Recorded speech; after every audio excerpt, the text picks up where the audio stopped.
Welcome to Reformed Thinking. You know, in this explainer, we're going to tackle a question that really hits home for anyone trying to talk about faith today.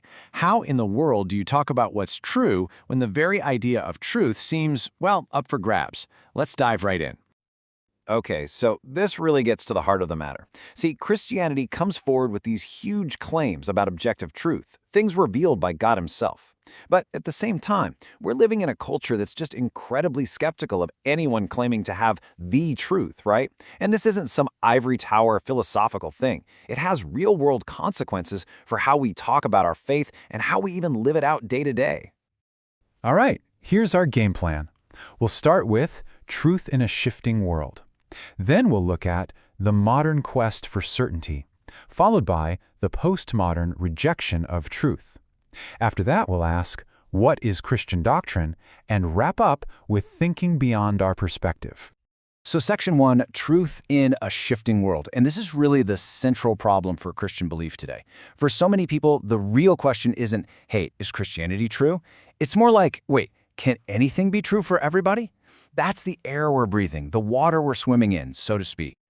Okay, Section 2, the modern quest for certainty, the age of reason and rationality.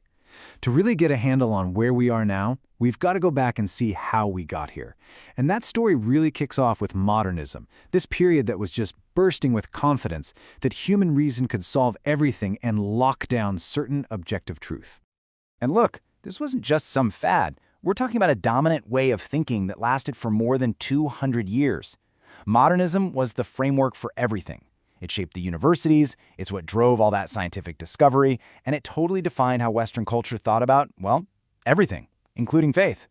So, who is one of the main guys behind this shift? You've probably heard of him. René Descartes. He had this background in math, and he looked at philosophy and thought, why can't we have the same kind of rock-solid certainty here? So his whole method was pretty wild, actually. He decided to doubt absolutely everything until he hit something that was impossible to doubt. And this whole approach got a name, of course. Classical foundationalism. That building metaphor you see on the screen, it's perfect. The idea was to create this architecture of knowledge, you know? You build this massive, permanent structure of what we know, but it has to rest on a super solid foundation of pure, undeniable reason. In that world, knowledge wasn't just likely, it could be absolute. So let's just quickly sum up this modern worldview. You had this huge belief in the power of human rationality. The scientific method, that was seen as the main, if not the only path to real truth. And the big goal was to find these all-encompassing explanations for everything, these big stories or metanarratives. And what was truth? Simple. Truth is whatever matches up with reality. Pretty straightforward. All right, Section 3, the postmodern rejection of truth. This was a full-blown reaction against certainty. Because, as you can imagine, that whole modern project, it started to get some serious pushback. Postmodernism wasn't just a minor tweak, it was a complete rejection of the very certainty modernism was trying to build. And wow, what a shift it was. I mean, look at this. Modernism was all about the quest for certainty, for a solid foundation. Postmodernism comes along and says, nope, no foundation exists. Modernism believed in big, overarching stories, or metanarratives. Postmodernism was deeply skeptical of them. And where modernism championed objective truth, postmodernism basically said, well, truth is relative. It's a total flip.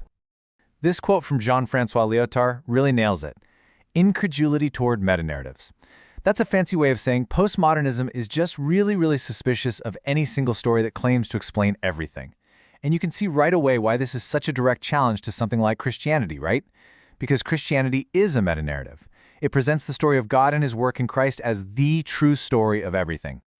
But let's be fair here. Postmodernism made a really good point, an insight that Christians, I think, should be quick to agree with. And it's this: all of our thinking, every bit of it, comes from a specific and limited perspective. It just does. Our background, our culture, our language, our experiences, all of that stuff shapes how we see the world. That's just true. So, this leads us to Section 4. What is Christian doctrine? The anchor in shifting ideas. With this whole messy history of ideas about truth swirling around, what exactly is Christian doctrine? Is it just another perspective? Just one more story among many? Or is it something more? I mean, this is a huge question for us. So, when we use that word doctrine, what are we even talking about? People have understood it in a bunch of different ways. For some, it's all about expressing an experience or a feeling. For others, it's a practical guide for how to live.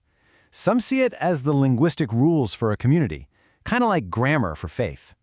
And others view it as the narrative, the big story of God. Now, there's a bit of truth in all of these, for sure. But the main view, the one that's been dominant throughout church history, is that first one on the list, the cognitive view. Yeah, the cognitive view.